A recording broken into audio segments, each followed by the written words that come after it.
மாயா சீரியல்ல இப்போ ஒரு எக்ஸ்ட்ரானரியான எபிசோட் வந்திருக்குன்னே சொல்லலாம். மிஸ் பண்ணாம ஃபுல்லோடையும் கேளுங்க. இந்த வீடியோ பிடிச்சிருந்துச்சுன்னா லைக் பண்ணி நம்ம சேனல் கண்டினியூவாக ஆதரவு வந்து தாங்க.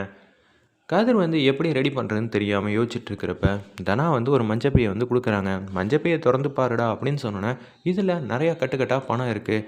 எப்பட்றா இவ்வளோ பணத்தை ரெடி பண்ணேன், அதுவும் எனக்கு பணம் தேவைன்னு கரெக்டாக 5 லட்சம் இருக்குது, யார் வாங்கினாங்க, நம்ம ரெகுராம் கொடுத்தாங்களா அப்படின்னு சொல்லி கேட்கும்போது, ஏய் நான் ஏன்டா மற்றவங்கள்ட்ட வாங்க போகிறேன், இந்த வீட்டுக்கு கொடுத்த சீரையே நான் திருப்பி அனுப்பிச்சேன், அப்படி இருக்கும்போது நம்ம கௌரவத்தை விட்டுட்டு ரெகுராம் ஒன்றை திட்டியிருக்காங்க, அதுக்குன்னு அவங்க கொடுக்குற காசை என்னால் வாங்க முடியாது அப்படின்னு சொல்கிறாங்க.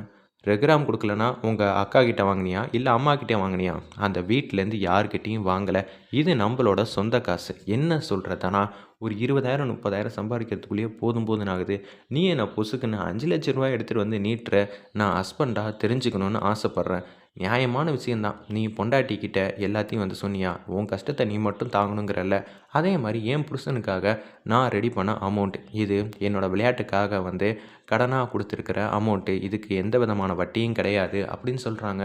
உடனே உனக்கு ஒரு கஷ்டம் வந்துருச்சுன்னா நான் பார்த்துட்டு சும்மா இருப்பேனா, அப்பா அந்த பேச்சு பேசுகிறாங்க, நீ எதிர்த்து பேசியிருக்க வேண்டியதானே, உனக்கு உங்கள் அப்பாவை எவ்வளோ பிடிக்கும், அப்படி இருக்கும்போது தனாக்கு பிடிச்சவங்கள என்னால் எதிர்த்தெல்லாம் பேச முடியாது, இன்னொன்று கரெக்டாக தானே அவர் சொல்லியிருக்காரு, அவர் வீட்டில் இருந்த வரைக்கும் நீ எப்படி இருந்த, இங்கே நீ எப்படி இருக்க, ஏய் எங்கே இருக்கோங்கிறது முக்கியம் இல்லைடா, யார் கூட இருக்கோங்கிறது தான் முக்கியம், எங்கள் அப்பா கூட இருந்த வரைக்கும் என்னை நல்ல விதமாக பார்த்துக்கிட்டாரு, அதை விட 100 மடங்கு நீ தாண்டா எனக்கு முக்கியம், நான் கஷ்டத்தில் இருந்தப்போ நீ தாண்டா கை தூக்கி எனக்கான வாழ்க்கையை காப்பாற்றி கொடுத்த, அப்படி இருக்கும்போது உன்னை நான் யாருக்காகவும் விட்டு கொடுக்க மாட்டேன், ரெகுராமா நீயான்னு ஒரு இடத்துல கேள்வி வந்துச்சுன்னா நான் ஆல்ரெடி தான் நீ தான் முக்கியம்னு சொல்லிட்டு கையை பிடிச்சிட்டு வீட்டை விட்டு வெளில வந்துட்டேனே. உடனே தனாவும் நம்ம கதிரும் கட்டிப்பிடிச்சு நிற்கிறாங்க. தேங்க்ஸ் தானா, என்ன செய்ய போகிறேன்னு தெரியாமல் இருந்தேன், ஆனால் நீ எனக்காக எப்படியெல்லாம் யோசிச்சிருக்க, உனக்காக நான் யோசிக்காமல் வேறு யாருடா யோசிப்பா, நான் உன்னை அப்பையிலேருந்து கஷ்டப்படுத்தியிருக்கேன், ஆனால் எதுலேயுமே நீ மனசு வைக்காமல் எனக்காக யோசிச்சப்ப உனக்காக தாண்டா நான் வாழ்நாள் ஃபுல்லாக யோசிச்சுட்ருப்பேங்கிற மாதிரி தானா சூப்பராக சொல்லிகிட்டு இருக்காங்க. முதல்ல ஓனர்கிட்ட இந்த பணத்தை கொடுங்கிற மாதிரி சொன்னோன்னே அப்படியே ஓனர்கிட்ட கொடுக்கலான்னு சொல்லிட்டு போகிறாங்க.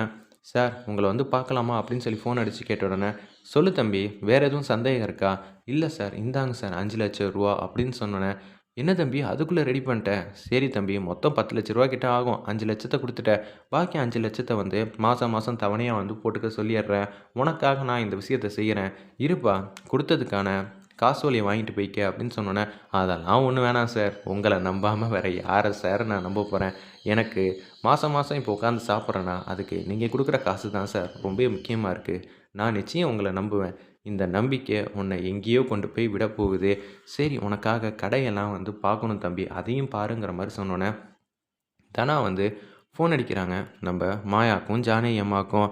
என்ன கதிர் ரொம்ப கஷ்டப்பட்டானா, ஏதாவது பேசி வருத்தப்பட்டானாங்கிற மாதிரி கேட்குறாங்க.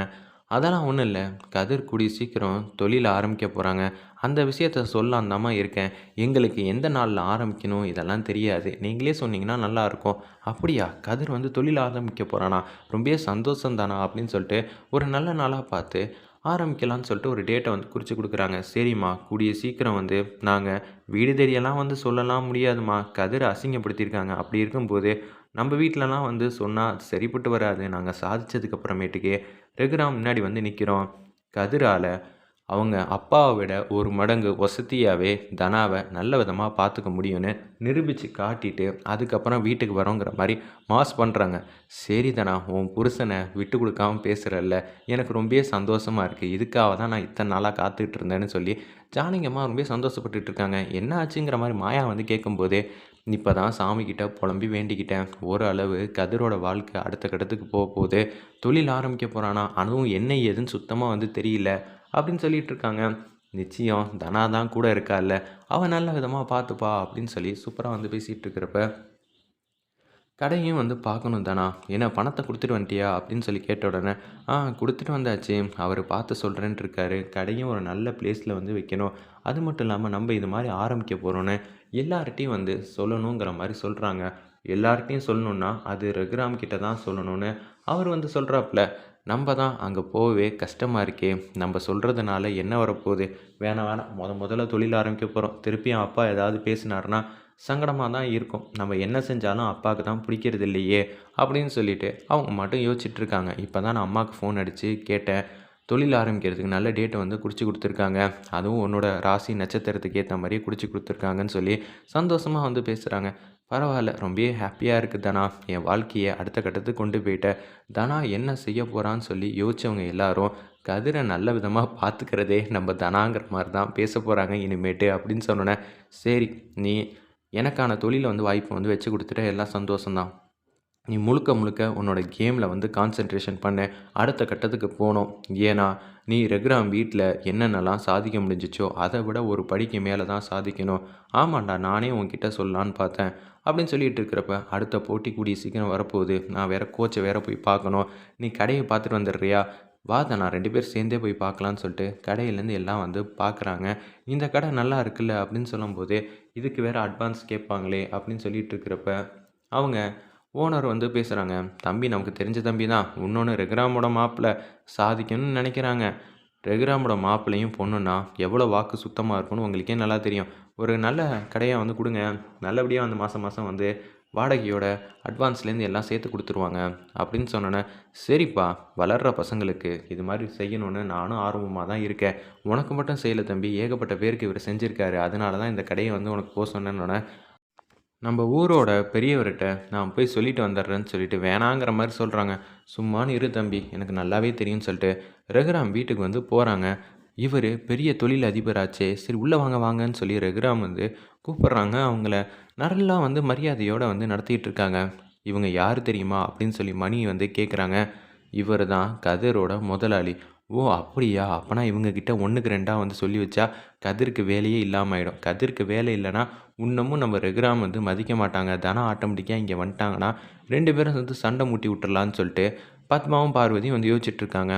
அப்போன்னு பார்த்து அவர் ஓனர் வந்து பேசுகிறாங்க. என்ன சார், கதிர் வந்து எதுவும் தப்பு பண்ணிட்டானா அப்படின்னு சொல்லி கேட்குறாங்க. அவனுக்கு இதே வேலையாக போச்சுன்னு சொல்லி பத்மாவும் பார்வதியும் வந்து பேச்ச ஆரம்பிக்கும்போது, சும்மானு இருங்க அப்படின்னு சொல்லி மணி வந்து கண்ணாப்பண்ணான்னு திட்டுறாங்க. என்ன சொல்ல வந்தாங்கன்னு கேட்டுட்டு அதுக்கப்புறம் பேச்ச ஆரம்பிங்க.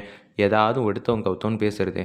கதிர் தொழில் ஆரம்பிக்க போகிறான், அதுவும் கூடிய சீக்கிரம் என்ன மாதிரியே அப்படின்னு சொன்னோன்னே, என்னது உங்களை மாதிரியா? அதுக்கு நிறைய பணம்லாம் தேவைப்படுமே. கதிர் வந்து ரெடி பண்ணி கொடுத்துட்டான். என்ன எதெல்லாம் தெரில. ஆனால் ரொம்ப சந்தோஷமாக இருக்காங்க. அவங்க 2 பேரோட ஒற்றுமையை பார்த்தா கூடிய சீக்கிரம் என்னையே தூக்கி சாப்பிட்ற அளவுக்கு மிகப்பெரிய ஆளாக வந்துருவாங்க. இது எல்லாம் உங்களுக்காக தான் சார். நீங்கள் உங்கள் பொண்ணை எந்த அளவுக்கு நல்லா பார்த்துக்கிட்டீங்களோ, தனாவை அதுக்கும் மேலே பார்த்துக்கணுன்னு கதிர் வந்து டெய்லியுமே வந்து உழைச்சிக்கிட்டே இருக்கான். அவன் எனக்காகவே இவ்வளோ உழைக்கும்போது இந்த தொழிலை வந்து கரைச்சி குடிச்சிட்டான் அப்படின்னு சொல்லி அந்த இடத்துல சொல்கிறாங்க.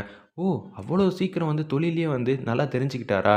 அவர் இறங்கி வேலை பார்க்குற இடத்துல இருக்காருல்ல, அதனால் சீக்கிரமாகவே வந்து தொழிலை கற்றுக்கிட்டாப்புல.